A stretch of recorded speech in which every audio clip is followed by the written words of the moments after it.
सर्वांना नमस्कार. मागील 2 वर्षापासून आपण कुटुंब आधार निधी योजनेसंदर्भानं चर्चा करतोय. ही योजना अंतिम टप्प्यामध्ये आणण्यासाठी देखील आपला प्रयत्न सुरू आहे.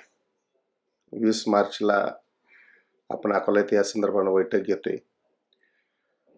1 जूनपासून याची अंमलबजावणी करावी असा आपला एक निर्णय देखील झालेला आहे.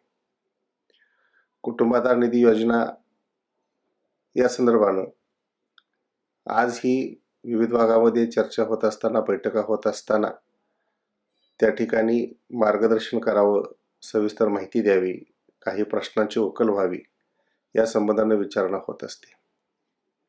कुटुंब आधार निधी योजना ही सहज आणि सोपी असणारी योजना आहे. आपल्या संघटनेच्या आधिपत्याखाली असलेल्या सर्व पतसंस्था, या पतसंस्थांच्या माध्यमातून जे सभासद ही योजना स्वीकारतील त्या सभासदांच्या माध्यमातून आपल्या एखाद्या सहकार्याचा दुर्दैवी मृत्यू झाला तर त्या मृत्यूपश्चात त्याच्या कुटुंबाला आपल्या इतर सर्व सहकाऱ्यांच्या मदतीनं प्रत्येक मृत्यू पाठीमागं 300 रुपये कपात करून त्या पतसंस्थेकडून त्या वारसांना तो निधी अगदी 8 दिवसाच्या आतमध्ये द्यायचा, अशा पद्धतीची ही आपली संकल्पना आहे. या संकल्पनेनुसार संपूर्ण महाराष्ट्रामध्ये 10,000 सभासद एकत्र येतील आणि 10,000 सभासद एकत्र आल्यानंतर आपण किमान 30 लाख रुपये 8 दिवसाच्या आतमध्ये आपण ती रक्कम मयत कर्मचाऱ्याच्या कुटुंबाला स्वाधीन करणार आहोत. 8 दिवसामध्ये रक्कम कशी आपण देणार यासाठी आपण रिझर्व्ह फंड जो आहे तो 1500 रुपये म्हणजे 5 इन्स्टॉलमेंट अशा पद्धतीने केलेला आहे. तो रिझर्व्ह फंड प्रत्येक संस्थेमध्ये राहणार आहे.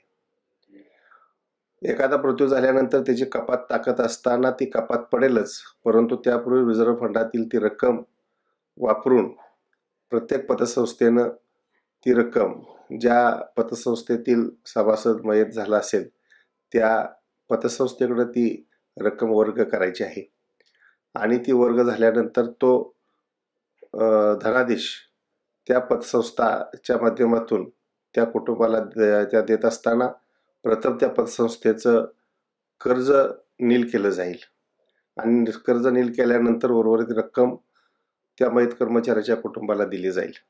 जर त्या सभासदाचं कोणत्याही प्रकारचं कर्ज नसेल तर पूर्ण रक्कम ती मयत कर्मचाऱ्याच्या कुटुंबापर्यंत पोहोचवली जाईल. अशा पद्धतीची एक सरळ आणि साधी योजना आहे. आता ही योजना जर व्यवस्थित राबवायची असेल तर काय करायला पाहिजे आपण, त्या संबंधानं आपण 20 मार्चला करार करणार आहोत.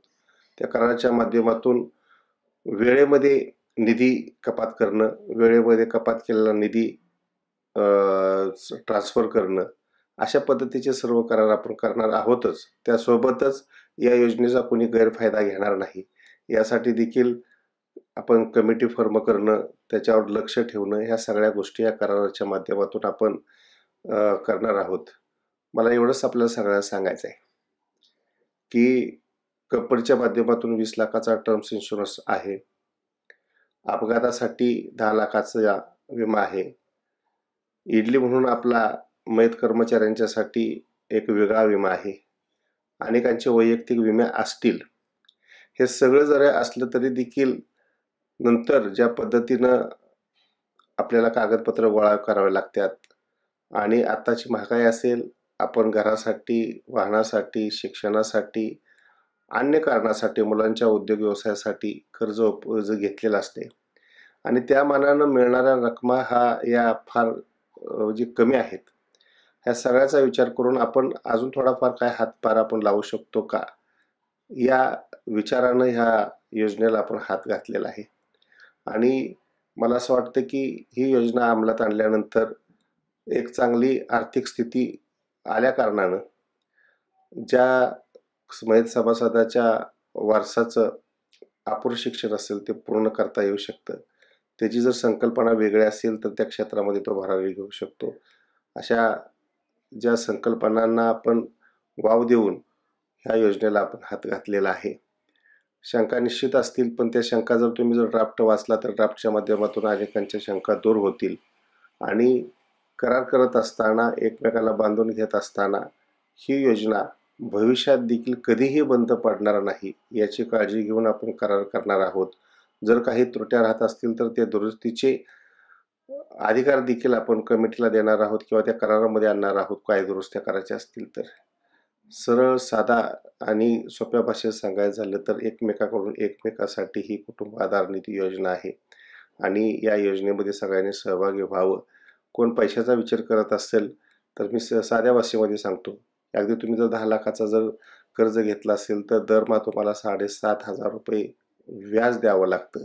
तुम्ही कर्ज फिटेपर्यंत किती व्याज भरता हे तुम्हाला माहीत नसेल आणि इतर वेळी देखील तुमचा खर्च कसा होतो हे देखील आपल्याला सगळ्यांना माहीत आहे.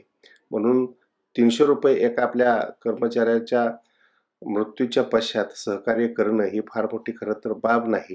त्याचं गणित खरं तर करू नये. त्याचं गणित एवढंच करावं की मी माझ्या सहकार्याला 300 रुपये दिल्यानंतर त्याच्या कुटुंबाला 30 लाखापर्यंतचा आपण म्हणजे एकूण मदत करू शकतो आणि जर माझ्यावर प्रसंग आला तर माझ्यासाठी देखील हीच तरतूद आहे. हा सगळा विचार करून आपण सगळ्यांनी एक सकारात्मक विचार करावा अशी अपेक्षा करतो आणि आपल्या सगळ्यांचं सहकार्य लाभेल या योजनेसाठी ही अपेक्षा करून याच ठिकाणी थांबतो. जय हिंद, जय महाराष्ट्र, जय तांत्रिक.